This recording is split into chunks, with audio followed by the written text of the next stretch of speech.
Bulan penuh berkah telah berlalu. Begitu banyak cerita yang terukir indah di bulan yang sangat istimewa. Bukan hanya Asam dan Wiba yang mengukir kisah, tetapi Revan dan juga Ayu pun sama. Kini, tepatnya 1 bulan setelah Idul Fitri, acara akad nikah mereka akan digelar di kediaman keluarga Ayu. Kediaman keluarga Asam terlihat begitu ramai dengan semua orang yang bersiap-siap untuk mengantarkan Revan meresmikan hubungannya dengan Ayu. Seserahan semuanya sudah masuk ke dalam mobil. Tanya Amak kepada Boy untuk memastikan. Beliau yang sudah sangat cantik dengan gaun berwarna pink muda, masih sibuk memastikan segala persiapan aman dan tidak ada yang terlewat. Iya Bu, semuanya sudah masuk ke dalam mobil. Sekarang tinggal menunggu ibu dan yang lain siap.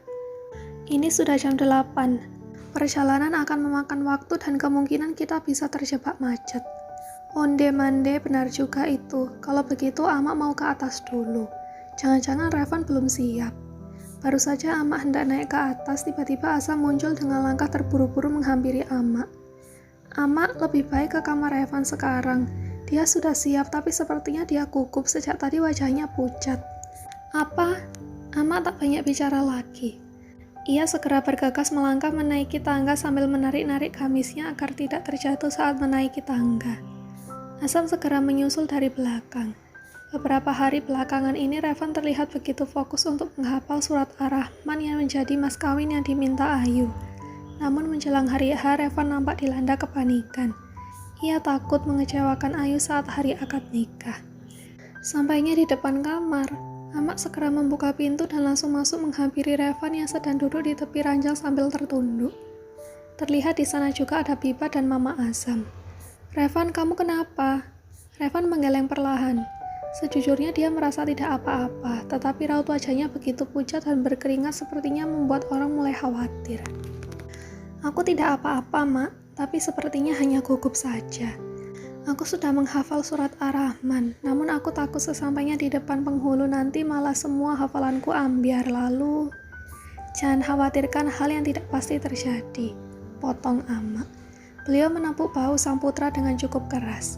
Tunjukkan kalau kamu laki-laki sejati.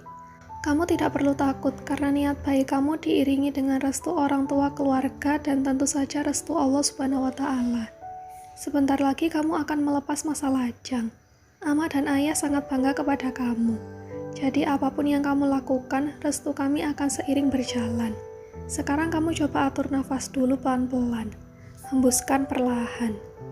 Asam yang sedang berdiri tak jauh dari sana berusaha untuk menahan tawanya. Karena baru kali ini ia melihat Revan begitu gugup hingga wajahnya pucat pasi dan berkeringat.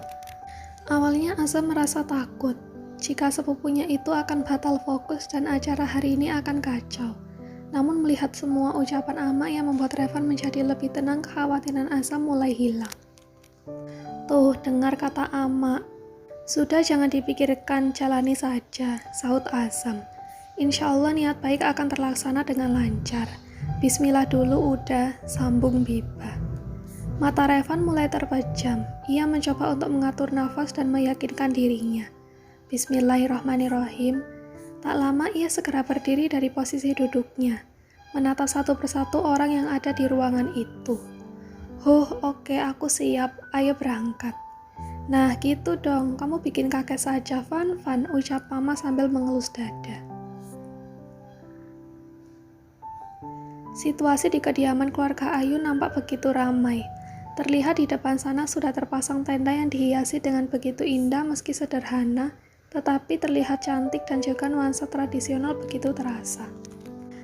Ayu yang sedang dirias oleh seorang MUA, dengan hati-hati ia bertasbih seraya memohon agar acara hari ini berjalan lancar. Kelak, pintu kamar itu tiba-tiba saja terbuka. Terlihat seorang anak remaja melangkah masuk dengan tergesa-gesa. Kak Ayu, calon suaminya sudah datang. Acara akan segera dimulai. Perasaan nervous kembali menyelimuti pikiran Ayu. Meski ia percaya Revan tidak mungkin mengecewakannya. Namun tetap saja dia begitu deg-degan. Bismillah, semoga semuanya berjalan lancar. Sementara itu di luar sana Revan beserta keluarga terlihat memasuki area dalam tenda. Dari kejauhan Revan bisa melihat Pak Penghulu sudah menunggu di depan meja akad. Para keluarga terlihat disambut hangat oleh para pihak keluarga Ayu. Asam, Papa, dan Ayah Revan ikut membimbing Revan hingga duduk di depan penghulu. Sebelum akad dilaksanakan, Pak Penghulu terlebih dulu menyampaikan khutbah nikah sebagai wejangan, sebelum Revan dan Ayu memulai langkah baru dalam hubungan mereka. Bismillah, Van, bisik Asam. Sebagai seorang sepupu, mereka tumbuh bersama. Dan saat ini, Asam tidak bisa menutupi rasa harunya karena bisa menyaksikan langsung sepupu satu-satunya akan memulai langkah baru dalam hubungan pernikahan. Bismillahirrahmanirrahim.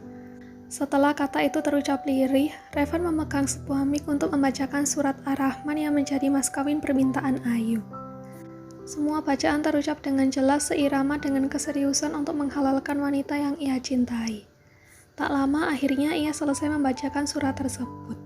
Revan menjabat tangan Pak Penghulu saat acara akad segera dimulai. Ya, Babe minta untuk diwakilkan oleh Pak Penghulu, karena beliau terlalu terbawa perasaan saat ini. Revan yang biasanya selalu bercanda kini terlihat tidak seperti biasanya. Raut wajahnya tegas dan juga serius nampak terlihat jelas. Saya nikahkan dan saya kawinkan engkau Revan Saputra bin Devan Adiguna dengan Ayudhya binti Rojali dengan mas kawin tersebut tunai. Saya terima nikahnya dan kawinnya Ayudhya binti Rojali dengan mas kawin tersebut tunai. Bagaimana para saksi? Sah. Para tamu mulai melanjutkan doa saat benar-benar menghalalkan Ayu sebagai istrinya secara agama ataupun hukum negara. Revan tertunduk karena tak kuasa menahan rasa haru. Ia tidak pernah menyangka jika tahun ini ia akan melepas masa lajang dan meminang seorang wanita yang begitu ia impikan seumur hidupnya. Di dalam kamar pengantin, Ayu juga tidak bisa menutupi rasa harunya saat mendengar kata Sah menggema hingga ke kamarnya. Alhamdulillah, sekarang kamu sudah resmi menjadi istri Ayu, ucap salah seorang sepupu Ayu. Kelak, terlihat Biba dan juga beberapa orang lain membuka pintu untuk menjemput Ayu keluar dari kamar tersebut. Biba segera mendekat dan langsung memeluk Ayu dengan erat. Dia tidak bisa menahan isak tangisnya karena sang sahabat sekarang telah bahagia, dan mereka akan terus bersama menjadi satu keluarga. Selamat ya Ayu, alhamdulillah aku senang sekali. Terima kasih Biba, berkat kamu juga sekarang aku bisa bersatu dengan Uda Revan. Biba segera menyeka air matanya lalu melepaskan pelukan tersebut. Sekarang kita keluar ya, Uda Revan sudah menunggu kamu di depan. Biba dan beberapa orang lainnya menuntun Ayu keluar dari kamar pengantin tersebut. Penampilan Ayu dengan balutan kebaya putih nampak begitu cantik, namun tetap terlihat tertutup dengan jilbab yang menutupi hingga ke bagian dada. Langkah demi langkah Ayu tapaki hingga dari jarak beberapa meter ia bisa melihat Revan memandanginya. Mereka saling melempar senyuman dengan mata berkaca-kaca. Setelah semakin dekat, Revan segera mengeluarkan tangannya untuk pertama kali menyentuh tangan wanita yang telah halal baginya. Assalamualaikum istriku, sekarang genggam tanganku. Ayu menggerakkan tangannya perlahan meraih uluran tangan pria yang saat ini sudah sah menjadi suaminya meski terlihat kaku. Revan dan Ayu akhirnya sampai juga ke awal hubungan yang sebenarnya akan segera dimulai. Mungkin nanti akan ada kesedihan dan juga kebahagiaan. Namun insya Allah mereka akan melewatinya dengan baik.